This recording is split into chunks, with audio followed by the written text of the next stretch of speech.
الرجيم بسم الله الرحمن الرحيم وإذا سألك عبادي عني فإني قريب أجيب دعوة الداعي إذا دعان وقال الله تبارك وتعالى فادعوا الله مخلصين له الدين ولو كره الكافرون وقال الله تبارك وتعالى وقال ربكم ادعوني أستجب لكم إن الذين يستكبرون عن عبادتي سيدخلون جهنم داخلين وقال الله تبارك وتعالى هو الحمد لا إله إلا هو فادعوه مخلصين له الدين الحمد لله رب العالمين قال النبي صلى الله عليه وسلم الدعاء والعبادة وقال النبي صلى الله عليه وسلم الدعاء مخ العبادة وقال النبي صلى الله عليه وسلم إن الدعاء ينفع مما نزل ومما لم ينزل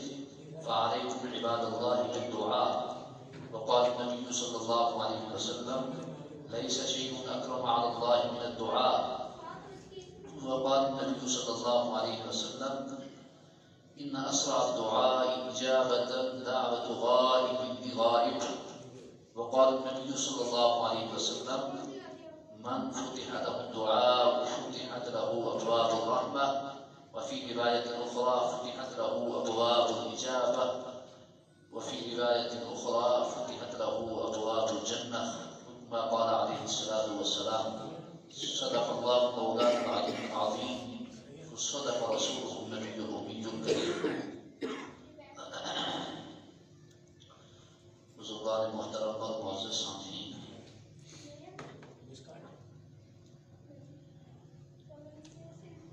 اللہ تعالیٰ کے لامحدود خزانوں سے براہ راست لینے کا واحد ذریعہ دعا ہے۔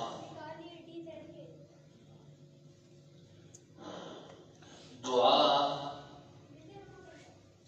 اللہ تعالیٰ اور اللہ کے محبوب صلی اللہ علیہ وسلم کی نگاہوں میں ایسی مقبول اور محبوب عبادت ہے کہ اس کو دعا کی روح، عبادت کی روح اور عبادت کا مغز قرار دیا گیا۔ نبی کریم سرور دو عالم صلی اللہ علیہ وسلم نے ارشاد فرمایا الدعاء هو العبادہ، دعا عبادت ہی ہے، یعنی دعا ہی اصل عبادت ہے۔ دوسری روایت میں فرمایا الدعاء مخ العبادہ، دعا عبادت کا مغز اور نچوڑ ہے، عبادت کا مغز اور نچوڑ۔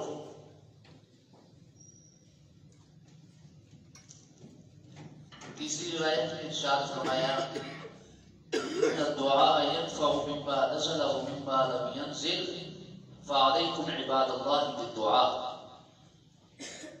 دعا اتری ہوئی مصیبتوں میں بھی فائدہ پہنچاتی ہے، جو مصیبتیں انسان کے سر پہ آئی ہیں ان کے لیے دعا انتہائی مفید ہے،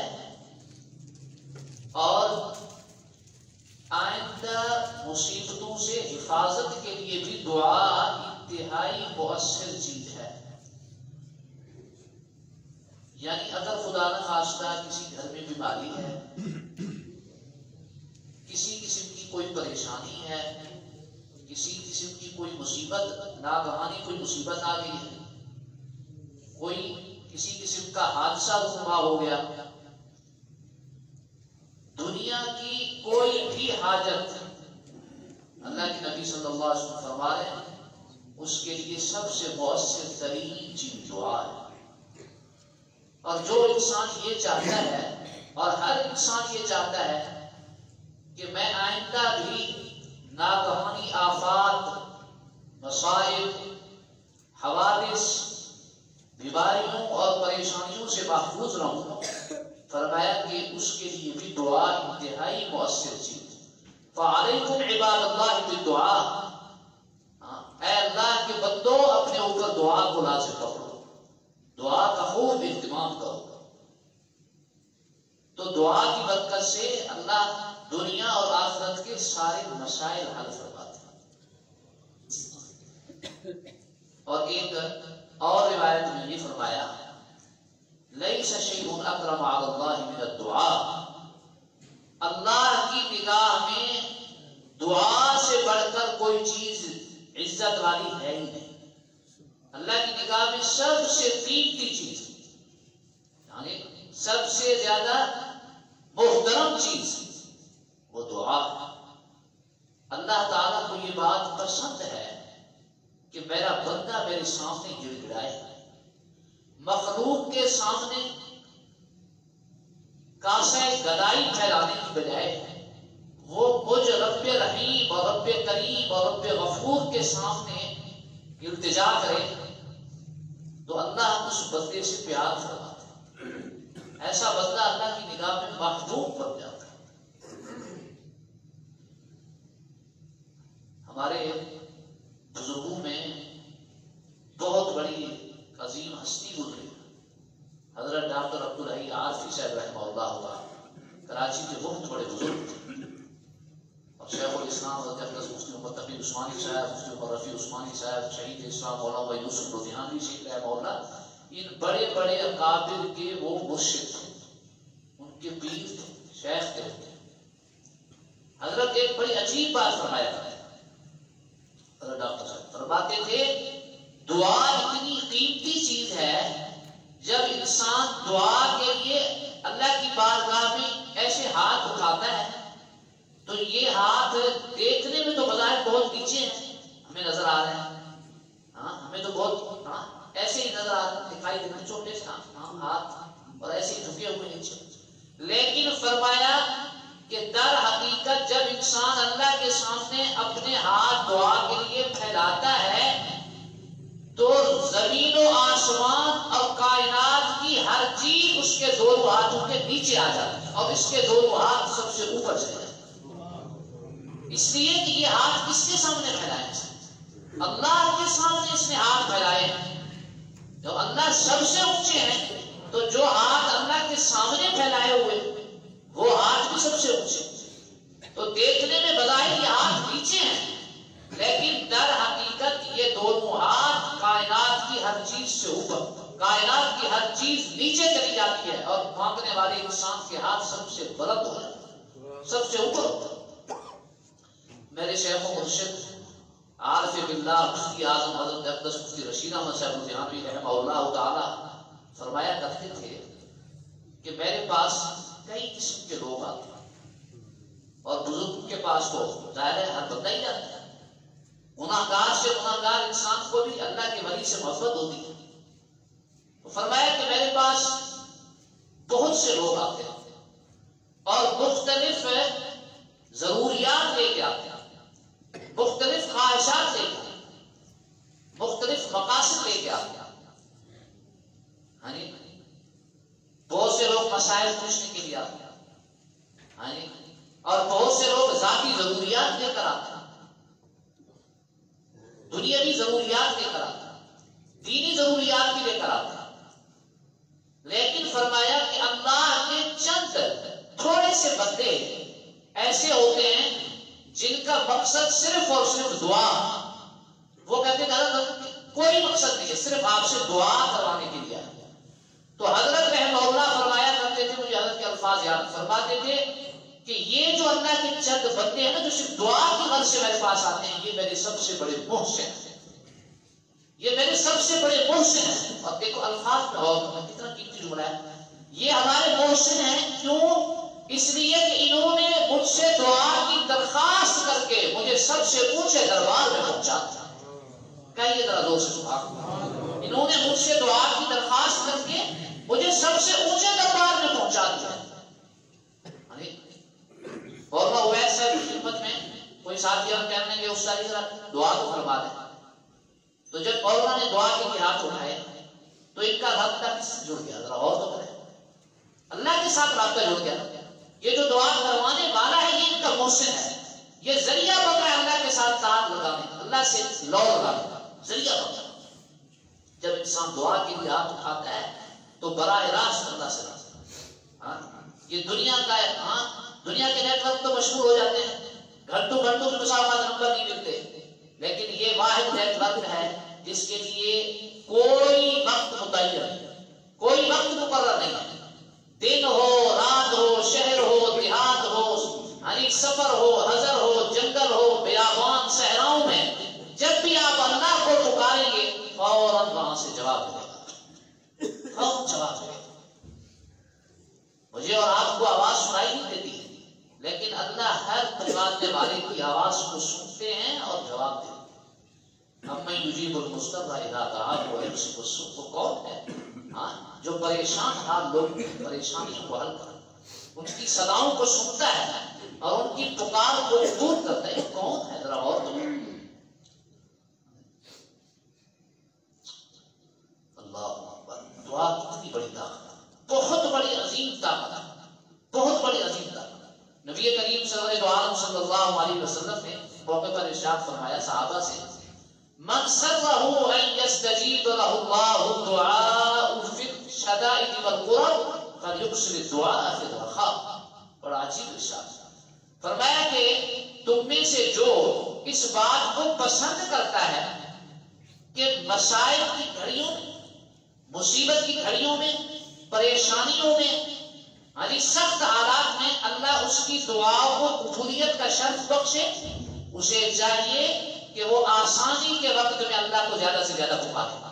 جو مسلمان آسانی کے وقت میں اللہ سے نو لگاتا ہے، اللہ کو پکارتا ہے، اللہ سے مانگتا ہے، اللہ مشکل کی گھڑیوں میں اس کی پکار کو خصوصیت سے سنتا اور اس کی دعائیں قبول فرماتا ہے،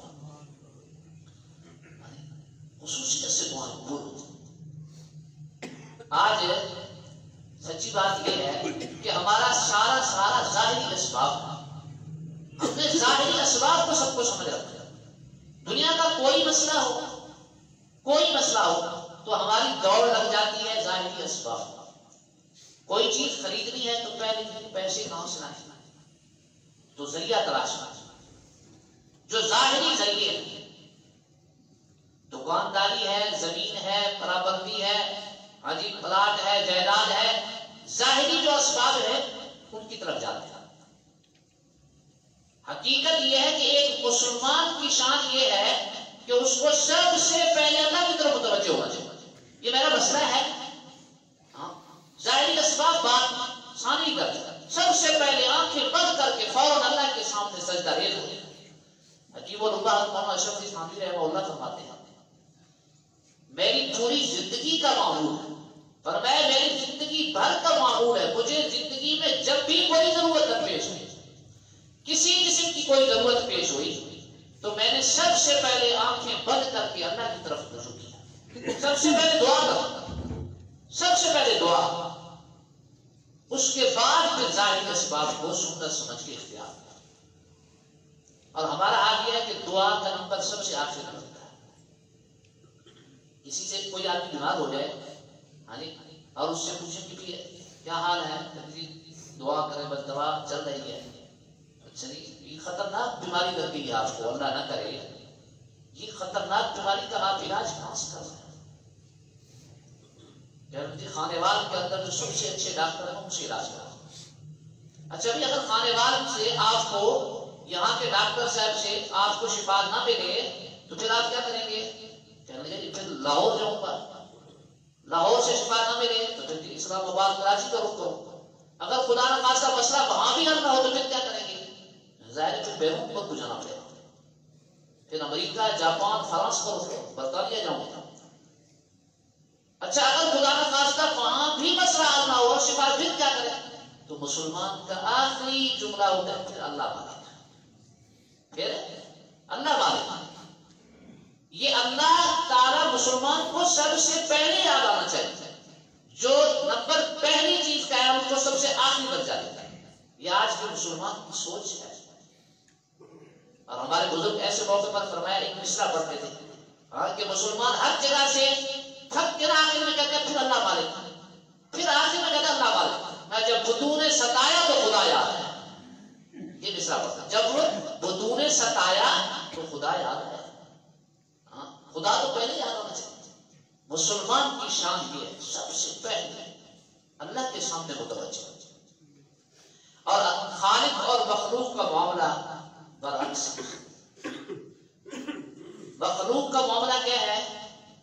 آپ کو خدا نخواستہ کسی قسم کی ضرورت درپیش، آپ کو رقم کی ضرورت ہے، ہاں جی پریشانی آ جاتی ہے انسان کو، آپ کیا کرتے ہیں؟ سب سے پہلے آپ کی نگاہ جاتی ہے سب سے قریبی دوست کے اوپر، یا گھر میں بھائی ہے اس کو اوپر نگاہ جائے، قریبی رشتے دار ہے اس کو اوپر نگاہ جاتی ہے۔ آپ جو سب سے آپ کا جگری دوست ہے، جو سب سے زیادہ آپ کو چاہنے والا ہے، آپ اس کے پاس جاتے ہیں، یار مجھے نا اتنی رقم کی ضرورت ہے۔ اچھا بھائی ٹھیک ہے، اتنی رقم چاہیے، اتنے لاکھ روپے چاہیے، ٹھیک ہے میں۔ اچھا 2-4 دن گزرے، پھر آپ ان کے پاس جاتے ہیں، یار وہ آپ نے 5 لاکھ روپے دیا تھا، اس سے نا کام نہیں بنا، تو مجھے نا مزید 5 لاکھ روپے چاہیے۔ اب اس کا وہ رویہ نہیں ہوگا جو رویہ اس کا 2-4 دن پہلے تھا، اب رویہ تھوڑا سا تبدیل ہو جائے، اب تھوڑا سا ہاں نہ چاہتے ہو، اچھا ٹھیک ہے میں دیکھتا ہوں، میں کوشش کرتا ہوں، ذرا کچھ دینا آپ ٹھہر جائے گا، چند دن ٹھہر کے پھر وہ اس کا انتظام۔ اچھا 2-4 دن گزرے، پھر آپ کہتے ہیں مزید 5 لاکھ روپے چاہیے، اب اس کا کیا رویہ ہوگا؟ ظاہر رویہ اس کا تبدیل ہو جائے گا۔ جتنا بھی قریبی چاہنے والا ہو کہے گا یار آپ تو میرے پیچھے ہی پڑ گئے، اور آپ اگر خدا نہ خاصہ 4تھی مرتبہ چلے جائیں تو پھر کیا اثر ہوگا؟ وہ کہے گا کہ یار یہ عجیب لچر قسم کا آدمی ہے، ہاں یہ تو میرے پیچھے ہی پڑ گیا ہاتھ دھو کے، میں نے کوئی بینک کھولا ہوا ہے، ہر 4 دن میرے پاس آ جاتے ہو پیسے لینے کے لیے۔ ایسے ہوتا ہے قریب سے قریبی رشتہ، ہاں سب سے زیادہ قریبی جس کو چاہنے والا، وہ بھی 2-4 مرتبہ میں تھک جاتا ہے، جھڑک کے پیچھے جانے چھوڑنے کی کوشش کرتا ہے، لیکن اللہ کی ذات کا معاملہ برعکس ہے۔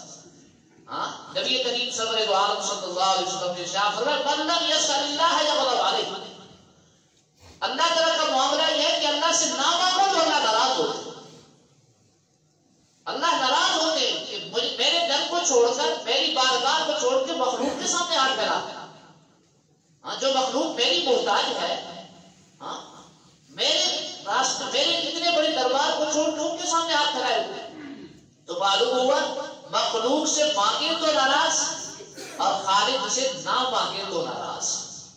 یہ خالق اور مخلوق کا معاملہ، اس کو سمجھنے کی ضرورت ہے۔ اچھا پھر یہ ہے کہ مخلوق سے جتنا آپ اصرار کریں گے، جتنا پیچھے پڑیں گے، اتنی زیادہ ڈانٹ پڑے گی آپ کو، اتنی زیادہ ناراضگی کا آپ کو ناگواری کا سامنا کرنا پڑے گا۔ اور اللہ سے جتنا آپ اصرار کریں گے، جتنا اڑ جائیں گے اللہ سے مانگنے میں، اللہ اتنے زیادہ خوش ہوتے ہیں۔ میں نہیں کہتا، اللہ کے نبی فرما رہے ہیں ان اللہ یحب الملحین فی الدعاء، اللہ تعالیٰ دعا میں الحاح کرنے والوں کو، زاری کرنے والوں کو، اصرار کرنے والوں کو اللہ محبوب رکھتے ہیں۔ اللہ ایسے لوگوں سے پیار فرماتے ہیں جو اللہ کے سامنے اڑ جاتے ہیں کہ یا اللہ مانگ کے چھوڑو، منوا کے چھوڑو گا، یا میرا یہ مطالبہ، یا اللہ یہ مانے گا تو میں اٹھوں گا، ورنہ میں نے اٹھنے کا نام دینا، میں نے منوا کے چھوڑ۔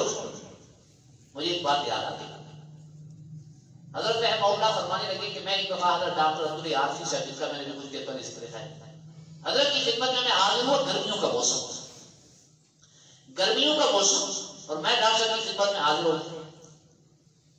حضرت نے مجھے بٹھایا اور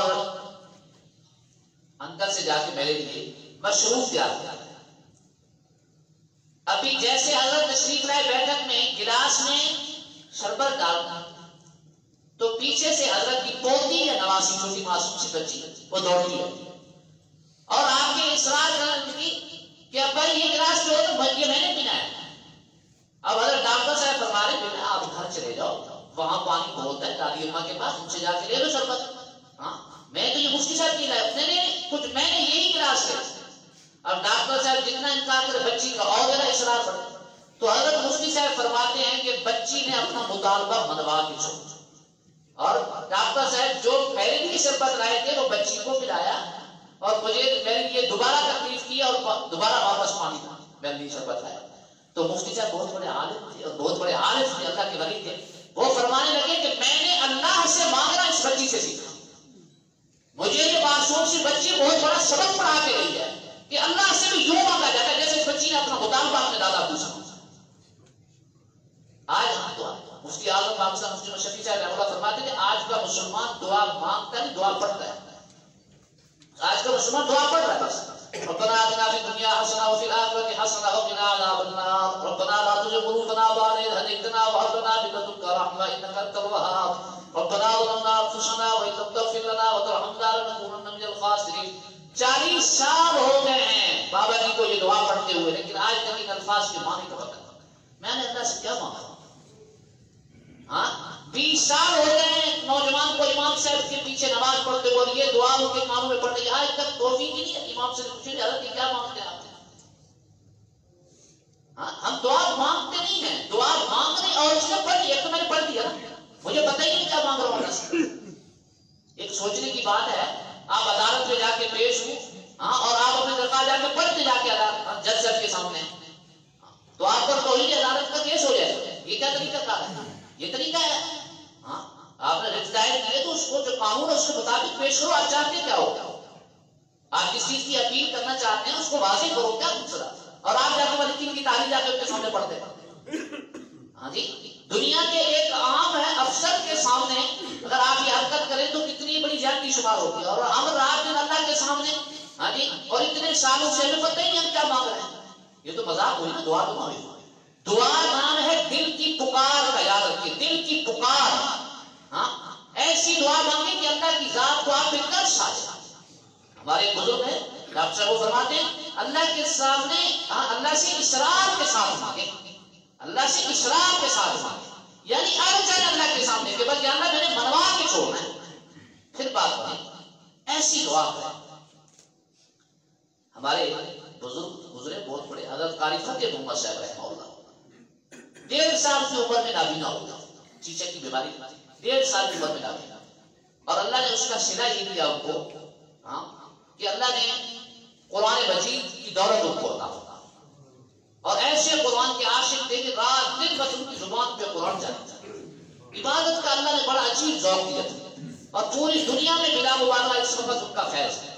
ہمارے پاکستان میں سب سے بڑے جو قاری جو مشہور ہوئے نا ہمارے پاکستان میں، وہ تھے قاری رحیم بخش صاحب. آپ کے پڑوس میں ملتان میں جامعہ خیر المدارس ملتان پڑھتا، وہاں 40 سال قاری صاحب نے پڑھایا. یہ قاری رحیم بخش صاحب کے استاد تھے قاری فتح محمد صاحب کی بات. اتنا اللہ نے ان کو دعا کا ذوق عطا فرمایا. شہید اسلام مولانا یوسف نودیانی شہید رحمہ اللہ نے ان کے حالات میں لکھا کہ میں ایک دفعہ حج کے موقع پر گیا تو مینا میں اپنے ساتھیوں کے ساتھ شیطان کو کنکریاں مارنے کے لیے حاضر تھا. جب ہم پہلے جمرات میں پہلے شیطان پہ کنکریاں مارنے گئے تو ہم نے دیکھا کہ قاری صاحب دعا میں مشہور ہے، ان کے ساتھ 2-4 ساتھی وہ دعا میں لگے ہوئے. تو ہم نے بھی ایک طرف شیطان کو کنکریاں ماری، اور جو ہماری توفیق تھی جتنی دیر ہم نے کھڑے ہو کے دعا کی اسے پارے ہو کے ہم چلے گئے. پھر دوسرے شیطان کو جا کے کنکریاں ماری، اس کے بعد وہاں بھی کافی دیر ہم نے دعا کی، دعا سے پارے ہوئے. اس کے بعد پھر تیسرے شیطان پہ کنکریاں، وہاں سے پارے ہونے کے بعد جب ہم کافی دیر کا چکر لگا کے واپس آئے تو ہم نے دیکھا کہ قاری صاحب ابھی تک اپنے احباب کے ساتھ پہلے شیطان پہ دعا میں مشغول ہے، اور پتہ نہیں کتنی دیر پہلے سے کھڑے تھے دعا، جانے کتنی دیر پہلے سے دعا کر رہے تھے، اور اتنی دیر تک وہ ابھی تک دعا میں لگے ہوئے تھے. کس پر بات ہوتا؟ اور روزانہ معمول تھا فجر کی نماز کے بعد پورا 1 گھنٹہ دعا کرتے تھے. روزانہ فجر کی نماز کے بعد 1 گھنٹہ ان کی یومیہ دعا ہوتی تھی. اور عبادت کا ایسا ذوق، حیران ہوتے ہیں کہ دیکھیے ایک بوڑھا آدمی، کمزور آدمی، اور اللہ نے ایسی قوت، اتنی قوت کہاں سے آ جاتی ہے؟ بات یہ ہے کہ جب انسان کو اللہ سے مانگنے کا ذوق آ جائے تو پھر انسان کا دل مچل جاتا ہے، پھر انسان ہر وقت بیکار اور بے چین رہتا ہے. اس میں ایک دل پہ بے قراری کی کیفیت آ جاتی ہے کہ میں نے اللہ سے مانگنا ہے اور اپنا ہر مطالبہ اللہ سے منوانا ہے. ہمارے تبلیغی جماعت کے بڑے بزرگ گزرے حافظ محمد یوسف صاحب ہیں، بہاولپور مرکز میں ہوتے ہیں. بڑے کم آدمی سے شاید کسی نے زیارت کی ہو، دبلے پتلے سے، بوڑھے سے بزرگ، بالکل کمزور نحیف. اور جب ہم نے ان کی زیارت کی تو تقریباً بلا مبالغہ ان کی عمر 80 سال تھا. ہمارے ساتھ کبار مرکز میں تشریف لائے، وہاں ان کا بیان ہوا. صبح میں ان کو دعوت کی اپنے ادارے میں لے، وہاں انہوں نے بیان فرمایا بچوں میں اور دعا. ان کے استاد ہے مولانا مفتی محمد ارشاد صاحب بہاولپور، وہ خود جوان آدمی ہیں. حافظ محمد یوسف صاحب ان کے والد صاحب کی عمر کے، تو حافظ صاحب کو بڑھاپے میں شوق ہو گیا کہ میں نے عالم بننا ہے. قرآن کے حافظ تھے، شوق ہو گیا کہ میں نے عالم بننا ہے. مفتی ارشاد صاحب ان کے بچوں کے اوپر میں کہنے لگے مفتی صاحب میں نے آپ کو اپنا استاد بنانا ہے اور آپ نے مجھے پڑھانا ہے. کہ ٹھیک ہے، آپ ہمارے بزرگ جیسے فرمائیں. پڑھنا شروع کر دیا. اور پڑھتے پڑھتے ماشاءاللہ کئی سالوں کے اندر وہ عالم بھی بن گیا. تو مہاراج چونکہ مفتی صاحب ان کے استاد تھے، وہ تو عمر میں بہت چھوٹے تھے، تو وہ ان کو احترام سے استادی کرتے تھے. مفتی صاحب نے سنایا واقعہ حافظ صاحب کا، اپنے شاگرد جناب یوسف صاحب کا، کہ ایک دفعہ حافظ صاحب نے کہا کہ مفتی صاحب میرا جی چاہتا ہے کہ میں نا اور آپ ابھی اکٹھے حج کا سفر کریں. ٹھیک ہے اور کیا چاہیے، آپ کے ساتھ حج کا سفر ہو جائے تو سونے پہ سہاگا. ٹھیک ہے جی، پاسپورٹ جما لیا نہیں. اور اس کے بعد اب ہم نے درخواست دے دی جنت کے بعد کیا، تو انہوں نے کہا کہ جی ایک سیٹ کا انتظام ہے، دوسری سیٹ کا انتظام نہیں ہے ہمارے پاس، اور حج کی تاریخیں بھی بالکل آخری چل رہی. کہتے کہ ہم ایئرپورٹ چلے گئے، وہاں سے عملے والوں سے رابطہ کیا، ان کی بڑی منت سماجت کیا، کوئی گنجائش نکالو. کوئی گنجائش ہے ہی، ایک ہی سیٹ ہے صرف بس. کہتے کہ میں پریشان تھا. تو حافظ صاحب مجھے کہنے لگے کہ استاد جی آپ یہاں تشریف رکھیں، میں نا تھوڑا ذرا اللہ کو منا کے آتا ہوں. میں اللہ تعالیٰ کو منا کے آتا ہوں. جب اللہ سے تعلق ہو جاتا ہے نا مضبوط، پھر ایسے ہوتا ہے. کہتے ہیں کہ ایئرپورٹ کی مسجد میں گئے اور تقریباً کوئی پورا گھنٹہ لگا گیا، لیکن جب وہ آئے نا تو ان کا چہرہ بدلا رہا تھا کہ باقی اللہ کو منا کے آئے. بڑے روئے وہاں جا ایئرپورٹ کی مسجد میں. اور وہ سریکی بولی جاتی ہے نا باورپور میں جاتا ہے، تو سریکی سمجھ کیا بتا، تو کہنے لگے واپس آ کے استاد جی بس کب تھی گیا صحیح، استاد جی کب تھی گیا. بڑا حیران، بیٹھے بیٹھے کیسے کب تھی گیا. کہتے ہیں کہ تھوڑی دیر گزری تو ہم نے دیکھا کہ جہاز کے عملے کا ایک آدمی بھاگا ہوا. وہ کہنے لگے آج آپ کو بندوبست ہو گیا. وہ نا ایک آدمی کا کوئی مسئلہ ہو گیا، فوتگی ہو گئی، تو ایک سیٹ خالی ہو گئی ہے. اور مزے کی بات یہ بتائی کہ سیٹ بھی 7 والی خالی ہوئی ہے. پورے جہاز میں سینکڑوں سیٹیں ہوتی ہیں، کئی سو سیٹیں، 7 والی سیٹ خالی ہوئی ہے. میں نے کہا کہ یوں واقعی اللہ کو ایسے بنایا. جب انسان مانگنے پہ آ جائے تو یقین کرے پھر مسئلہ ہی نہیں. آج ہم نے اللہ کے در کو چھوڑا ہے، ظاہری اسباب کو ہم نے اختیار کیا، اس لیے ہم مایوس ہو جاتے ہیں. ہمیں مایوس ہونے کی ضرورت نہیں. ہم کیوں مایوس ہیں؟ مایوس تو وہ جس کا خدا نے لنل مولا ولن مولا لہو. صحابہ تو نعرے لگاتے تھے کافروں کے سامنے، ہمارا خدا ہے اور تمہارا کوئی خدا نہیں. تم خدا کے منکر ہو. ہمارا تو خدا ہے، جس کا خدا ہے اس کے لیے کیا ہے، اس کی کوئی پریشانی نہیں ہے. حسبنا اللہ و نعم الوکیل. صحابہ کو میدان احد میں زخم لگے ہیں، 70 افراد بچھڑ گئے ہیں، 70 ساتھی ان کے شہید ہو گئے. اور دشمنوں نے افواہ اڑائی ہے کہ وہ اور اوپر سے بڑا قافلہ آ رہا ہے تمہارے خلاف، اور انہوں نے تو تمہیں تیس نئے زاگے کر دینا ہے. ان الناس قد جمعوا لكم فاخشوهم فزادهم ایمانا. اللہ کا قرآن کہہ رہے ہیں کہ ڈرنے کی بجائے یہ چیز ان کی اور ایمانی قوت کا ذریعہ بن گئی. اور انہوں نے نعرے لگائے صحابہ نے، حسبنا اللہ و نعم الوکیل. ہمیں اللہ کافی ہے اور وہ بہترین کام بنانے والا ہے. اللہ بنانے والا ہے، اللہ سے بڑھ کر ہو. جب اللہ نے فیصلہ فرما دی تو بات ختم. تو میرے بھائیو دوستو، گزارش یہ ہے کہ دعا کا ذوق بنائیں. دعا بہت بڑی طاقت ہے، بہت بڑی طاقت ہے. یقین کریں دعا سے بڑھ کر کوئی چیز نہیں. جب انسان دعا کا راستہ اختیار کر لیتا ہے تو پھر دنیا کی ہر چیز اس کے نگاہوں میں نیچ ہو جاتی ہے. ہم یہ اپنا مزاج بنائیں کہ ہم نے اللہ سے مانگنا ہے، اللہ کے علاوہ غیر کے پاس نہیں جانا. اور دیکھیے ایک موٹی سی بات میں بتاتا ہوں کہ اللہ سے جب آپ مخلوق سے کوئی چیز مانگی، ابا تو پتہ ہی نہیں ہے اس کی بات کی ضمانت دی ہے، پتہ نہیں دے گا یا نہیں دے گا. اگر اس نے کوئی چیز ہمیں دے بھی دی تو پھر اس بات کی کیا ضمانت ہے کہ وہ چیز ہمیں پوری مل جائے جتنی ہمیں چاہیے. ٹھیک ہے، اگر اس نے وہ پوری چیز دی بھی دی تو پھر احسان جتلانے کا خطرہ ہر وقت ہے. ممکن ہے کسی زندگی کے کسی موڑ پر کہہ دے کہ جی ہاں اچھا اب آپ کے پاس 4 پیسے آ گئے ہیں تو آج ہمیں آپ رخ ہی نہیں دیتے. ایک وقت تھا تو آپ ہمارے پیسوں کے محتاج تھے، ہم نے فلاں موقع پر آپ سے یہ تعاون کیا تھا. تو پہلی بات تو یہ ہے کہ اس بات کی ضمانت نہیں کہ وہ چیز دے. دوسری اس بات اگر وہ دے بھی دے تو یہ کوئی ضروری نہیں کہ ہمیں اتنی جتنی ضرورت ہے اتنی ہمیں مل جائے. اور تیسرا یہ ہے کہ اس بات کی بھی کوئی ضمانت نہیں ہے کہ وہ زندگی کے کسی موڑ پر احسان نہ جتلائے.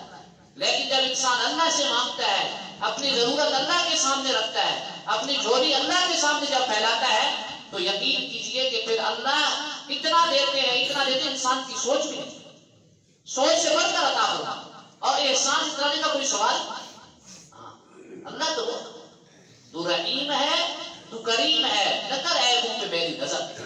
کسی نے بڑا اچھا شعر کہا، تو رحیم ہے، تو کریم ہے، نہ کر عیبوں پہ میری نظر۔ تیری خو عطا میری خو خطا، آپ کی عادت یا اللہ دینا ہے اور میری عادت ہے خدائیاں کرنا۔ تیری خو عطا میری خو خطا، نہ وہ تجھ میں کم نہ یہ مجھ میں کم۔ ہاں یا اللہ میری گناہوں کی کمی نہیں میری طرف سے، میری خدائیاں کی جانے تو ان کی انتہا نہیں، لیکن اے اللہ اس کے مقابلے میں آپ کی عطاؤں میں کوئی کمی نہیں، آپ کی عطائیں بے شمار، میری خطائیں بے شمار، آپ کی عطائیں بے شمار۔ جب انسان اللہ کے سامنے توبتی خطائیں دیکھتا بھی ہے، عطائیں کم نہیں کرتا۔ ہاں بڑا اچھا شعر ہے، خطائیں دیکھتا، ہماری کتنی خطائیں اللہ کے سامنے ہیں، اللہ کے سامنے ساری خطائیں اللہ دیکھتا ہے، پوری دنیا میں اللہ کی نافرمانی ہو رہی ہے، لیکن دیکھیں اللہ کا علم، دیکھیں اللہ کی بردباری، اللہ تعالیٰ کا صبر ہے، ہاں کتنی برداشت ہے کہ پوری دنیا میں اللہ کی نافرمانی، اس کے باوجود اللہ سب کو کھلا۔ خطائیں دیکھتا بھی ہے، عطائیں کم نہیں کرتا، خطائیں دیکھتا بھی ہے، عطائیں کم نہیں کرتا، سمجھ میں آ نہیں سکتا وہ اتنا مہربان۔ انسان اندازہ کر سکتا ہے اللہ کی عطاؤں کا؟ ہاں اللہ کی عطاؤں کا کوئی اندازہ کر ہی نہیں سکتا۔ شکر نعمت ہائے تو، چندہ کی نعمت ہائے تو، فارسی کے ایک شاعر نے بڑی اچھی بات کہی، شکر نعمت ہائے تو چندہ کہ نعمت ہائے تو، عذر تقصیرات با چندان کے تقصیرات با۔ اے اللہ آپ کی نعمتوں کی اتنی بارش رات سے ہمارے اوپر برس رہی ہے، اب آپ کی نعمتوں کو شمار نہیں کر سکتے، ہم گن نہیں سکتے، ہماری نعمتوں، آپ کی نعمتوں کا شکر اتنا ہے کہ ہم بس ہم یہ کہیں رات میں بیٹھ کے تصویر پڑھ، یا اللہ یہ بھی آپ کی نعمت، یا اللہ یہ بھی آپ کی نعمت، یا اللہ یہ بھی آپ کی نعمت، اور اس کے مقابلے میں ہماری طرف سے کوتاہیاں اتنی ہیں کہ ہم بس رات میں بیٹھ کے گنتے رہے، یا اللہ یہ بھی میرا گناہ، یہ بھی میری غلطی، یا اللہ یہ بھی میرا قصور، یہ بھی میری اصلاح۔ ہم اللہ کی نعمتوں کو شکر ادا نہیں کر سکتے، لیکن اس کے باوجود اللہ تعالیٰ کیسے دے رہے ہیں۔ اور ایک بات یاد رکھیے کہ ایک بہت بڑے محدث ہے علامہ ابن صلاح رحمہ اللہ، انہوں نے دعا کے بارے میں ایک عجیب و غریب بات فرمائی۔ انہوں نے فرمایا کہ ذکر کے جتنے فضائل قرآن اور حدیث میں آئے ہیں، ہاں وہ تو بیان کرنے کی ضرورت ہے کہ آپ رات دن سنتے ہیں کہ اللہ کے ذکر کرنے کی کتنے فضائل۔ اللہ نے فرمایا والذاکرین اللہ کثیرا والذاکرات اعد اللہ لهم مغفرۃ واجرا عظیما۔ اللہ کو کثرت سے یاد کرنے والے مرد اور اللہ کو زیادہ سے زیادہ یاد کرنے والی، اللہ کا ذکر کرنے والی خواتین، اللہ نے ان کے لیے بہت بڑی مغفرت اور بہت بڑا اجر تیار کیا۔ فرمایا کہ یہ ذکر کے جتنے فضائل ہیں، ان سب کا بہترین مصداق میں یہ دعا کرنے والے دعا، مختلف مواقع کی جو دعا، دیکھیں نا دعا تو آپ جس زبان میں بھی مانگے قبول ہے، جس زبان میں بھی آپ دعا مانگے قبول ہے، اللہ تعالیٰ کسی کی دعا کو رد نہیں کرتا، لیکن نبی کریم سرور دو عالم صلی اللہ علیہ وسلم نے جو دعائیں مانگی ہیں وہ یقیناً قبول ہے، وہ یقیناً مقبول ہے، ان کی قبولیت میں کوئی شک و شبہ والی بات ہی نہیں، اس لیے کہ یہ نبی کریم صلی اللہ علیہ وسلم کی زبان اطہر سے یہ الفاظ ادا ہوگا، اور اللہ کے نبی نے خود فرمایا کہ میری کوئی بھی بات ہے وہ اللہ کی طرف سے ہی ہوتی ہے، ان هو الا وحی یوحی وما ينطق عن الهوى ان هو الا وحی یوحی، اپنی خواہش سے آپ بولتے ہیں، جو ہے اللہ کی طرف سے، تو اللہ تعالیٰ نے نبی کریم صلی اللہ علیہ وسلم کے دل میں ان دعاؤں کا القاء فرمایا، یہ دعائیں اللہ نے آپ کے دل میں ڈالی اور آپ اپنی زبان اطہر سے ادا فرمائی۔ تو اللہ کے محبوب صلی اللہ علیہ وسلم کی جو ارشاد فرمودہ دعائیں ہیں، مسموع دعائیں، ان کا کوئی بدل نہیں ہے، سچی بات ان کا کوئی ثانی نہیں ہے، یہ دعائیں نبی کریم صلی اللہ علیہ وسلم کا عظیم معجزہ ہے۔ جیسے آپ سب مسلمان جانتے ہیں کہ قرآن مجید اللہ کے نبی کا معجزہ ہے نا، اللہ کے نبی کا معجزہ بہت بڑا قرآن ہے، اس لیے قرآن مجید نے بار بار دعویٰ کیا اللہ نے، ہاں کہیں فرمایا کہ اگر تمہارے اندر کوئی طاقت ہے تو اس قرآن جیسی کوئی کتاب لاؤ تم بھی، جو قرآن کے منکر ہم سے خطاب فرمایا، اور ایک جگہ فرمایا فاتو بسورۃ مثلی، فاتو بعشر سور مثلی، 10 صورتیں پیش کر کے دکھا دو، اور فرمایا ایک صورت ہی پیش کر کے دکھا دو۔ دنیا کا ذہین سے ذہین انسان قادر الکلام شاعر، کوئی فصیح اللسان خطیب، کوئی وقت کا بلیغ و ادیب انسان، دنیا کا بڑے سے بڑا ذہین جو ہے وہ پورا زور لگا لے ایسی دعا نہیں کر سکتا جیسے اللہ کے محبوب صلی اللہ علیہ وسلم نے دعائیں کی. یقین کریں آپ، مختصر سی دعا ہوگی، چھوٹی سی دعا ہوگی، مختصر سی دعا ہوگی، لیکن اس مختصر سی دعا کے اندر مختصر سے الفاظ میں معنی کی ایک کائنات چھپی ہوگی، معنی کا ایک جہان پوشیدہ ہے. ایک چھوٹی سی دعا ہے مختصر، ایک سطر سے بھی کیا ہے اللہم انی اسألک الہدی والتقی والعفاف والغنی. اس کے پڑھنے میں کتنا وقت لگا دیا؟ 2 سیکنڈ لگے. اللہم انی اسألک الہدی والتقی والعفاف والغنی، چھوٹی سی دعا. لیکن اس مختصر سی دعا میں اللہ کے نبی نے اللہ سے 4 نعمتیں مانگی. اور سچی بات یہ ہے کہ یہ 4 نعمتیں جس کو نصیب ہو گئی وہ یوں سمجھے کہ قسمت کا سکندر ہے، اس سے بڑا کوئی خوش قسمت اور سعادت مند ہے ہی نہیں. اے اللہ میں آپ سے ہدایت مانگتا ہوں. نمبر 2، اے اللہ میں آپ سے تقویٰ اور پرہیزگاری کا سوال کرتا ہوں. نمبر 3، یا اللہ میں آپ سے پاک دامنی کا سوال کرتا ہوں. اور چوتھے نمبر پہ یا اللہ میں آپ سے استغنا مانگتا ہوں، میں کسی کا محتاج نہ رہوں، خودداری، کسی کا محتاج نہ رہوں. میری ہر ضرورت یا اللہ اپنے فضل سے پورا فرما دے. میں کسی کا دست نظر نہ کروں، کسی کے سامنے ہاتھ نہ پھیلاؤں. مجھے آپ بتائیں جس کو ہدایت نصیب ہو گئی، جس مسلمان کو تقویٰ اور پرہیزگاری یعنی اللہ کا خوف نصیب ہو گیا، اور جس بندے کو پاک دامنی کی نعمت نصیب ہو گئی، اور جس کو استغنا کی نعمت بھی نصیب ہو گئی، تو اس سے بڑا کوئی خوش قسمت انسان ہے؟ 4 عظیم نعمتیں اللہ کے محبوب صلی اللہ علیہ وسلم نے مختصر سی دعا میں مانگی. چھوٹی سی دعا ہے لیکن آپ دیکھیں کتنی بڑی دعا. ایک دعا ہے اللہم آتنی افضل ما فی عبادک الصالحین. آدھی سے تک کی دعا. ترجمہ دیکھیں کیا عجیب ہے. اے اللہ آپ مجھے وہ افضل سے افضل چیز عطا فرما دیں جو آپ اپنے نیک بندوں کو عطا فرما دیں. اللہ کو اپنے بندوں سے پیار ہے کہ نا، پھر نیک بندوں سے اللہ کو اور زیادہ پیار ہے. لیکن بیٹے تو سارے پیارے ہوتے ہیں، اولاد ساری پیاری ہوتی ہے، لیکن جو اولاد زیادہ فرما بردار ہوتی ہے، ماں باپ کو چاہت اس کی طرف زیادہ ہوتی ہے. بندے تو سارے ہی اللہ کے، اللہ سب پہ مہربان ہے، لیکن جو اللہ کے مقرر پر محبوب بندے ہوتے ہیں اللہ کو ان سے زیادہ پیار ہوتا ہے. تو دعا اللہ کے نبی نے کیا سکھائی؟ اے اللہ مجھے وہ افضل چیز عطا فرما جو آپ اپنے نیک بندوں کو عطا فرما. ایک صحابی کی دعا اللہم آتنی افضل ما فی عبادک الصالحین. نبی کریم صلی اللہ علیہ وسلم کی طرف دیکھا اور فرمایا کہ سوچ لو کیا مانگ رہے ہو، تم نے سب سے افضل چیز مانگی ہے اللہ سے. صحابی نے دعا کیا یا رسول اللہ یہ مانگو افضل سے افضل چیز. تو آپ نے فرمایا کہ پھر تو اور تیرا گھوڑا دونوں اللہ کے راستے میں میدان جہاد میں شہید ہوئی. سب سے افضل چیز ایمان کے بعد شہادت، اور تم نے افضل چیز مانگی اور ہوا ایسے. صحابی خود بھی شہید ہو گئے، اس کا گھوڑا ہی اللہ کے راستے میں شہید ہو گیا. مختصر سی دعا ہے لیکن آپ اس میں دیکھ لیجیے. ایک دعا ہے عافیت کی دعا، بڑی عجیب و غریب دعا ہے. عافیت کی دعا مختصر سی دعا ہے اللہم انی اسألک العافیۃ فی الدنیا والآخرہ. ایک بڑی دعا ہے عافیت کی، ایک مختصر سی دعا ہے عافیت کی دعا. عافیت کا معنی کیا ہے؟ عافیت کا معنی امن، چین، سکون، سلامتی. کس کو نہیں چاہیے؟ یہ ہمارا جو ہم جس دور سے گزر رہے ہیں اور جس معاشرے میں ہم جی رہے ہیں، یہ معاشرہ ہر طرف مسائل میں گھرا ہوا، پریشانیاں اور آلام اور بیماریاں اور مصیبتیں. اور آپ جو لوگ اخبارات پڑھتے ہیں، جن کے حالات پر نظر ہے، ان کو تو اندازہ ہے کہ کتنے حادثے روز ہمارے ملک میں ہوتے ہیں.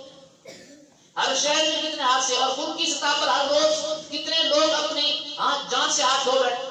ہر طرف موت کا رقص ہے، موت کا رقص ہر طرف. لیکن اللہ معاف کرے، اللہ کے محبوب صلی اللہ علیہ وسلم نے ہمیں ایک ایسی خوبصورت پیاری دعا سکھائی ہے کہ جو مسلمان صبح و شام پڑھے گا، اللہ کے نبی نے ضمانت دی ہے کہ اس کی جان، اس کا مال، اس کی عزت و آبرو محفوظ ہے. ہر چیز سے حفاظت کی ضمانت اللہ کے نبی نے اٹھائی. نبی کریم صلی اللہ علیہ وسلم کے پاس ایک صحابی حاضر تھا. یا رسول اللہ ایو دعا ہے، اے اللہ کے نبی سب سے افضل دعا کون سی؟ آپ صلی اللہ علیہ وسلم نے فرمایا دعائے عافیت. دعائے عافیت سب سے افضل. صحابی دوسرے دن پھر آنے ہوئے اور عرض کی یا رسول اللہ پھر یہی سوال. آپ نے فرمایا دعائے عافیت. تیسرے دن پھر سوال کیا. صحابہ تو حریص تھے، شاید کوئی اور دعا مل جائے، شاید کوئی اور پڑھنے کو بتلا دے. آپ نے فرمایا سب سے افضل دعا دعائے عافیت. اندازہ کریں 3 دن تک اللہ کے نبی صلی اللہ علیہ وسلم صحابی کو ایک ہی دعا بتا. آپ صلی اللہ علیہ وسلم کے محبوب چچا حضرت عباس رضی اللہ عنہ نبی کے یا رسول اللہ مجھے جامع دعا سکھا جس کو میں پڑھتا رہوں. آپ نے فرمایا چچا جان دعا آپ نے پڑھ دی. آپ مجھے بتائیں اگر اس سے کوئی افضل دعا ہوگی تو اللہ کے نبی اپنے چچا جان کو سکھاتے نا. ہاں اور آپ صلی اللہ علیہ وسلم کو بڑا پیار تھا اپنے چچا سے, ان کا احترام کرواتا کہ والد کی جگہ پر.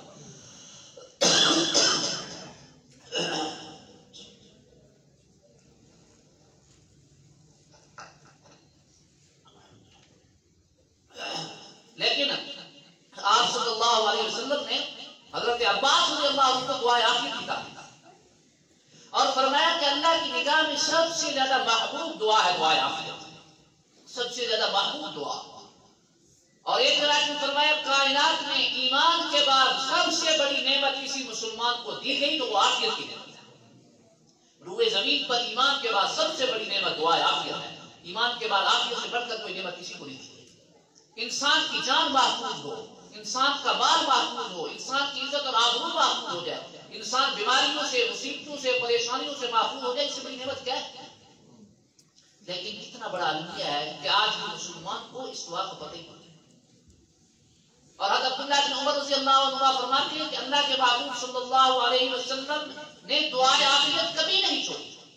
لم يدعو دعا حتی فارق دنیا کے افراد. فرمایا کہ یہ دعا اللہ کے محبوب صلی اللہ علیہ وسلم نے زندگی کے آخری دن تک بھی پڑھی. صبح و شام آپ صلی اللہ علیہ وسلم نے اس دعا کو نکالا نہیں. 50 حدیث کے راویوں سے یہ حدیث مروی. 50 محدثین ہیں بہت بڑے چوٹی کے جنہوں نے یہ حدیث نقل فرمائی. اس سے آپ اندازہ لگا کتنا مقام پر دعا آخرت. تو یہ دعائے آخرت کا اہتمام بہت ضروری ہے. نبی کریم صلی اللہ علیہ وسلم کی ہر دعا. اچھا لیکن میں آپ کو ایک اور بات سمجھاتا ہوں. دیکھیے آپ کو پتہ ہے کہ ہر ذکر کی ایک فضیلت ہے, ہر ذکر کی ایک فضیلت. کلمہ طیبہ کی فضیلت, استغفار کی فضیلت, تیسرے کلمے کی فضیلت آپ نے پڑھا ہے, علماء سے سنتے ہوں گے. ہر ذکر کی اپنی فضیلت ہے نا. لیکن یہ بات بھی آپ کو یقیناً معلوم ہوگی کہ سب سے افضل ذکر جو ہے وہ قرآن مجید کی تلاوت ہے. قرآن مجید کی تلاوت سے بڑا کوئی ذکر ہو ہی نہیں سکتا. اللہ کے نبی نے کئی جگہوں میں فرمایا سب سے افضل ذکر جو ہے تلاوت کے بعد سب سے افضل ذکر لا الہ الا اللہ ہے. لیکن کلمہ طیبہ سے بھی بڑھ کر جو ذکر ہے قرآن کی تلاوت ہے. قرآن کی تلاوت کا مقابلہ کوئی چیز نہیں کر سکتا. لیکن آپ حیران ہوں گے, ایک بہت بڑے عظیم دنیا کے مشہور محدث گزرے علامہ حافظ ابن حجر اسقلانی رحمہ اللہ, جنہوں نے بخاری شریف کی شرح کا قرض پوری امت کے علماء کی طرف سے چکایا ہے. کہتے ہیں ایسی شرح کسی نے آج تک نہیں لکھی جیسی شرح بخاری شریف انہوں نے لکھی ہے. اپنے وقت کے سب سے بڑے محدث جن کو محدثین نے جبل حدیث کا لقب دیا کہ حدیث کے پہاڑ, حدیث کے سب سے بڑے امام تھے اپنے دور کے. انہوں نے ایک عجیب و غریب بات ارشاد فرمائی, دل کے کاموں سے سنیے. انہوں نے فرمایا کہ اس بات میں کوئی شک نہیں کہ قرآن کی تلاوت سب سے افضل ذکر ہے, لیکن ایک ذکر ایسا ہے جو تلاوت قرآن سے بھی افضل ہے. کہیے سبحان اللہ. ایک ذکر ایسا ہے جو تلاوت قرآن سے بھی بڑھتا ہے. وہ کیا ہے؟ فرمایا وہ ذکر جو اللہ کے نبی نے خاص موقع پر جو ذکر فرمایا وہ وقت کا ذکر سب سے افضل. میں مثال سے سمجھاتا ہوں. دیکھیے ایک آدمی, گرمی کا موسم ہے, جون جولائی کا مہینہ, شدید دھوپ اور سخت گرمی میں ایک آدمی کو حاجت پیش قضاء حاجت کے لیے جاتا ہے, واش روم جانا چاہتا ہے. وہ واش روم میں داخل ہونے سے پہلے شدید کڑکڑاتی ہوئی چلچلاتی ہوئی دھوپ کے اندر کھڑے ہو کر مکمل سورت بقرہ تلاوت کرتا ہے. تقریباً 2.5 پارے کی سورت ہے سورت بقرہ. اس کو پڑھنے میں کتنا وقت لگے گا؟ پوری سورت بقرہ اس نے تلاوت کی اور اس کے بعد وہ واش روم میں داخل ہوا. ایک اور مسلمان ہے وہ جلدی سے آیا, اس نے واش روم میں داخل ہونے سے پہلے صرف مختصر سی دعا پڑھی, بسم اللہ اللہم انی اعوذ بک من الخبث والخبائث. تو علماء نے فرمایا کہ جو سورت بقرہ پڑھ کے داخل ہو گیا ہے اس کو کوئی ثواب نہیں ملے گا. یہ جو مختصر سی دعا جس نے 2 سیکنڈ میں جسے دعا پڑھی ہے یہ اس کی نیکی سب سے بڑھتا ہے. فرق کیا ہے؟ اس نے سورت بقرہ مہینوں میں پڑھی ہے, یعنی 2.5 پارے کو پڑھے ہیں, 2.5 لاکھ نیکیاں ملتی ہیں اس کے اوپر, اور یہ مختلف دعا پڑھ کے جا رہے ہیں اور آپ کہتے ہیں یہ سب سے افضل ہے. کیوں؟ اس لیے کہ اللہ کے محبوب صلی اللہ علیہ وسلم نے اس موقع پر سورت بقرہ نہیں پڑھی, اللہ کے نبی نے یہ دعا پڑھی اور اللہ کے نبی نے امت کو یہی سکھایا کہ اس وقت واش روم میں جانے سے پہلے یہ دعا پڑھنا ہی میری سنت ہے, اور حضور صلی اللہ علیہ وسلم کی سنت پر عمل کرنا یہ سب سے افضل ہے. ہمارے بزرگ ہیں سب کے بعد میں وہ بڑی اچھی مثال دیتے ہیں. وہ کہنے لگے کہ میں یوں لوگوں کو سمجھاتا ہوں کہ ایک آدمی جو ہے وہ سورۃ فاتحہ سے قرآن کی تلاوت، اس نے بکری ذبح کرنا اور اس نے اعوذ باللہ بسم اللہ پڑھ کے سورۃ فاتحہ سے قرآن شروع کر دیا، اور جب والناس پہ پہنچا نا کتنے گھنٹے لگے ہوں گے؟ ہاں کم از کم 8-9 گھنٹے تو لگیں گے نا پورا قرآن پڑھنے پر، سورۃ فاتحہ سے لے کر والناس تک، ہاں جی قرآن مجید پورا پڑھا، اور جب والناس پہ پہنچا نا تو اس نے چھری اٹھائی اور بکری ذبح کر۔ تو آپ بتائیے بکری حلال ہو جائے گی؟ بکری حلال کوئی عالم کا فتویٰ نہیں، آپ کسی بھی عالم کے پاس ہر عالم یہ آپ بولتے تو بکری حرام ہے، بکری کوئی حلال نہیں، پورا قرآن پڑھا ہے اس نے، 30 پارے تلاوت کیے اس نے، اور بکری ذبح کر آپ حرام ہے۔ اچھا جی ایک اور ساتھی ہے اس کو کچھ نہیں آتا، بکری ذبح کر اس نے اٹھائی چھری اور بسم اللہ اللہ اکبر، بس یہ کلمہ پڑھا بکری ذبح۔ ہاں جی بول صاحب اس کے بارے میں کیا فتویٰ ہے؟ ہر مولوی آپ کو یہ کہے گا، ہر عالم آپ کو یہ بتائے گا، ہر مفتی بتائے گا کہ اس کی جو بکری ہے ذبح کی وہ حلال ہے۔ فرق کیا ہے؟ ایک آدمی پورا قرآن پڑھ رہا ہے، دوسرا دن مختلف دعا۔ اس کو حضرت رحمہ اللہ فرماتے ہیں کہ وقت کا جو ذکر ہے وہ سب سے افضل ہے، وہ تلاوت قرآن سے بھی افضل ہے۔ تو نبی کریم صلی اللہ علیہ وسلم کی ارشاد فرمودہ یہ دعائیں یقین کیجئے اس سے بڑی کوئی نعمت ہے، لیکن بڑے افسوس کے ساتھ کہنا پڑتا ہے کہ ہمارے مسلمانوں کی اکثریت اس سے نابلد ہے، ہم اس سے ناآشنا ہے، پتہ ہی کوئی نہیں ہے ہاں کہ موقع کی دعائیں کیا ہیں۔ یہ دیکھیے میرے سامنے یہ ایک کتاب رکھی ہے، سب ساتھی اس کی زیارت کر رہا ہے، یہ کتاب ہے، اس کا نام ہے جامع الاذکار۔ ہاں جی اب اس کتاب کے لکھنے میں ہمیں الحمدللہ 3 سال کا عرصہ لگا ہے۔ بظاہر تو آپ کو چھوٹی سی کتاب لگ رہی ہے، یہ تقریباً 250 صفحات کی کتاب ہے، ہاں جی 3 سال لگے ہیں ہمیں اس کے اوپر، اور اس کے ساتھ اس کو لکھنے کے اندر میرے بہت سے شاگردوں کا بھی میرے ساتھ تعاون شامل ہے، لیکن اس کتاب میں ہم نے ایک کام کیا ہے کہ نبی کریم صلی اللہ علیہ وسلم سے صحیح سند کے ساتھ جتنی صحیح دعائیں اللہ کے محبوب صلی اللہ علیہ وسلم نے زندگی میں پڑھی اور امت کو سکھائیں، الحمدللہ پوری کوشش کر کے ہم نے ساری دعائیں اس کتاب میں جمع کر دی۔ اس موضوع پر آپ کو کسی کتاب کو اٹھانے کی ضرورت ہی نہیں، آپ آنکھیں بند کر کے اس کتاب کو اپنے گھر میں رکھیں، جس موقع صبح شام پڑھنے کی ہم کتنی دعائیں پڑھتے ہوں گے؟ ہاں آپ 2 دعائیں پڑھتے ہوں گے، 4 پڑھتے ہوں گے، 8 10 پڑھتے، 40 دعائیں ہم نے الحمدللہ صبح شام کی اس کتاب میں جمع کی، 40 دعائیں جو اللہ کے نبی پڑھتے تھے، تقریباً 70 دعائیں نماز کی جمع کی ہیں صرف اس میں۔ ہم نے تو کیا معمول بنایا گیا؟ ہاں اللہ اکبر کے بعد کیا پڑھتے ہیں؟ سبحان اللہ پڑھتے ہیں۔ ابھی میرے پاس وقت نہیں ہے، ہاں بہت کم وقت دیا مولوی صاحب نے مجھے کم از کم اس موضوع پر گفتگو کرنے کے لیے 4 گھنٹے چاہیے، 4 گھنٹے دیتے تو میں آپ کو پورے اس کتاب کا تعارف کرواتا اور دعائیں پڑھ کے سناتا، آپ کا ایمان تازہ ہوتا۔ ہاں نبی کریم صلی اللہ علیہ وسلم نے اللہ اکبر تکبیر تحریمہ کے بعد کی 6 دعائیں پڑھی ہیں، 6 دعائیں، یعنی سبحان اللہ سنا کے نام 5 دعائیں، اور رکوع کی 5 دعائیں ہیں، قوما کی 5 دعائیں ہیں، سجدے کی 12 دعائیں، سبحان ربی الاعلیٰ سے آگے جاتی ہیں، اور ہم نے 12 دعائیں جمع کی صحیح سند کے ساتھ، اور ہر دعا کا حوالہ آپ کو ملے گا، ہر دعا کا عام فہم آسان انداز میں ترجمہ ملے گا آپ کو کتاب میں، ہاں جی۔ اور بیماری کی جو دعائیں ہیں، جنازے کی دعا، اچھا جی اتنا بڑا مجمع ہے ماشاءاللہ، سارے دیندار ہیں، ہاں جی جنازے کی دعا آپ کو یاد ہے، دعا کون سی تھی؟ اللہ مغفر لنا ولینا نہیں پڑھتے نا، لیکن آپ حیران ہوں گے کہ اس کے علاوہ 5 دعائیں صحیح سند سے ثابت ہیں، اور مسلمانوں کی اکثریت کو پتہ ہی کوئی نہیں۔ ایک مسلمان کا آخری حق میں ادا کر رہا ہوں، ہاں میں اپنے والد کے جنازے میں شریک ہوں، اپنی والدہ کے جنازے میں شریک ہوں، ہاں اپنے سب سے بڑے محسن کے جنازے میں اس کا آخری حق ادا کر رہا ہوں، لیکن میرا حال یہ ہے کہ مجھے اس کے بخشش کے لیے دعائیں ہی نہیں آتی، میں کیا حق ادا کروں؟ وہ ایک دعا ہی مشکل آتی، کئی کتنے مسلمانوں کو یہ دعا ہی آ رہی ہے، یہ تو بیچارے اللہ بھلا کرے تبلیغ والوں کا بیچارے در در پہ جاتے ہیں، لوگوں کو جا کے دعا نہیں سکھاتے ہیں، بھائی ان کو اللہ کے راستے میں نکلنے کی ترغیب دیتے ہیں، ان کو سکھاتے ہیں، وگرنہ اکثریت کو پتہ ہی نہیں ہے۔ 5 دعائیں اس کے علاوہ 6 دعائیں اس کتاب کے اندر صحیح سند سے ہم نے کیا، مختلف مواقع کی ہر دعائیں، حج اور عمرہ سے متعلق، سفر سے متعلق پورا ایک باب ہے اس کے اندر، لباس سے متعلق پورا ایک باب ہے اس کے اندر، ہاں جی سونے کی اور بیدار ہونے کی دعاؤں کا پورا ایک باب ہے اس میں، سوتے وقت کی 17 دعائیں اس میں جمع کی، بیدار ہونے کی 8 دعائیں اس کے اندر، کھانے کے بعد کی 11 دعائیں ہیں اس کے اندر، ہاں جی اور متفرق اذکار مختلف مواقع کی جو دعائیں ان کا پورا ایک وسیع باب ہے اس کے اندر، آخر کے اندر 150 وہ دعائیں جمع کی ہیں قرآن اور حدیث کی صحیح دعائیں، جو کسی وقت کے ساتھ خاص نہیں بلکہ روزانہ آپ جب جی چاہے آپ وہ دعائیں پڑھ کے سارے دعاؤں کی فضائل آپ حاصل کر سکتے ہیں۔ انتہائی الحمدللہ ایک جامع ترین کتاب اللہ تعالیٰ نے اپنے فضل و کرم سے لکھوائی، اور اس وقت الحمدللہ پورے ملک کے الحمدللہ اکابر نے اس کتاب کی تصدیق فرمائی ہے۔ حضرت شیخ الاسلام متقی عثمانی صاحب نے الحمدللہ اس کتاب کو بہت پسند فرمایا، اور الحمدللہ اس وقت بھی یہ کتاب حضرت کے خاص میز کے اوپر رکھی ہے۔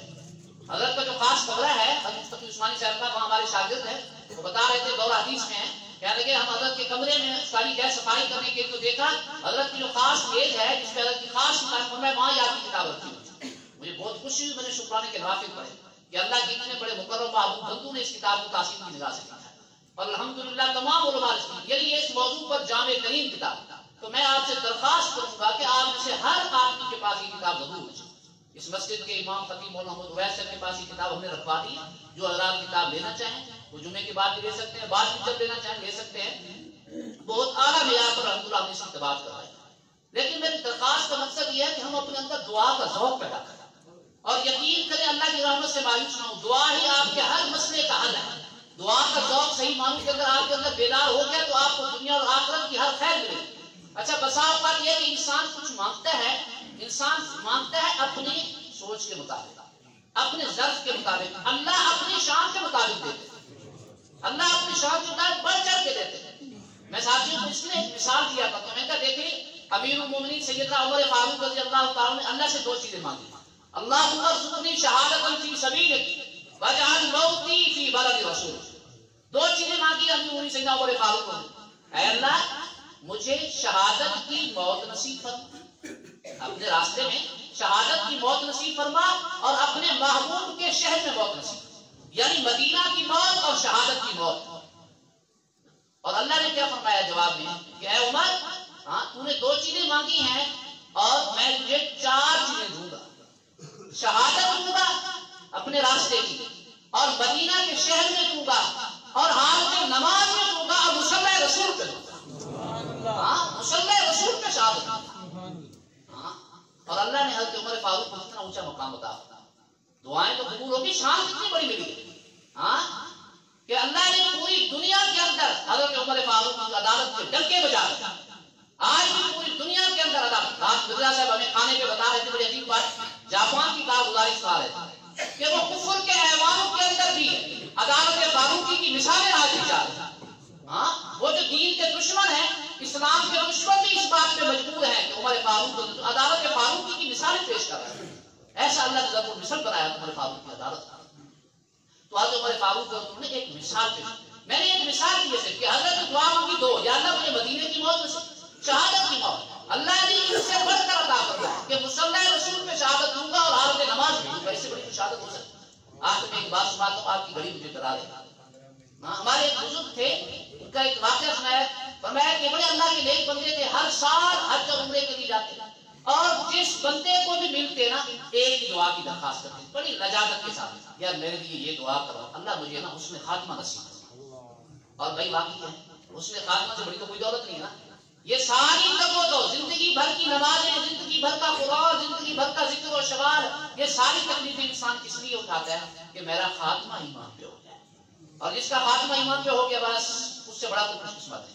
تو حاجی صاحب جب بھی ملتے، ہر ایک سے ملتے ایک ہی درخواست، بھائی دعا کرنا یار میرا خاتمہ ایمان پہ، اور بڑے روتے تھے، ہر ایک سے دعا کرتا۔ اللہ کا کرنا ایسے ہوا تو عمرے کے سفر پہ گئے، عمرے کے سفر میں گئے، اور جمعے کے دن مسجد نبوی میں ریاض الجنہ کے اندر عصر کی نماز جماعت کے ساتھ، امام حرم کے پیچھے عصر کی نماز میں جماعت کی حالت کے اندر حالت سجدہ میں ان کا انتقال ہوتا۔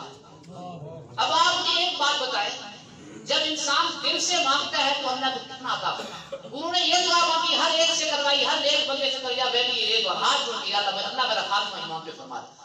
اللہ کو یہ ان کی طرف کیسی پسند آئی، دعا کی قبولیت کا ایسا اللہ تعالیٰ نے مظاہرہ فرمایا کہ موت مدینہ میں دی، اور جمعے کے دن میں دی، اور مسجد نبوی میں دی، اور ریاض الجنہ کے اندر دی، اور حالت نماز میں دی، اور حالت سجدہ میں دی، جو سب سے اونچا مقام۔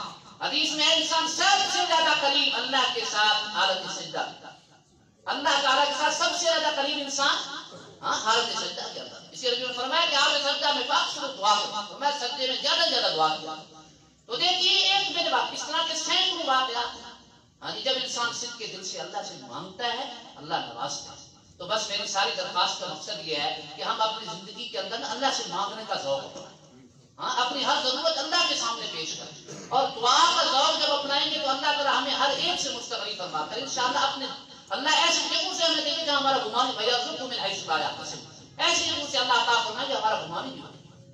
اور یہ میں نے بتا دیا دعا ہر زبان میں مانگی قبول ہوتی ہے، لیکن وہ دعائیں جو اللہ کے محبوب صلی اللہ علیہ وسلم نے مانگی ہیں ان الفاظ کے اندر قبولیت بہت زیادہ ہے، ان کے ایک انوارات ہیں، ایک برکات ہیں۔ یہ مصنوع دعائیں صبح و شام کی دعائیں پڑھیں، مسجد میں داخل ہونے کی، نکلنے کی، گھر میں داخل ہونے کی، گھر سے نکلنے کی، ہاں جی اسی طرح سے بیماری کے وقت میں، تکلیف کے وقت کی دعا، ہر موقع کی جتنی دعائیں آپ ان کو زندگی کا اپنا اوڑھنا بچھونا بنائیں، اپنے گھروں کے اندر مصنوع دعاؤں کا ذوق پیدا کریں، تو انشاءاللہ دنیا اور آخرت کی ہر خیر اور ہر بھلائی نصیب ہوگی۔ اللہ تعالیٰ ہمیں صحیح معنوں کے اندر دعا کا ذوق نصیب فرما دے، اپنے اور اپنے محبوب صلی اللہ علیہ وسلم کی سچی محبت اور آپ کی اتباع کی توفیق نصیب فرمائے۔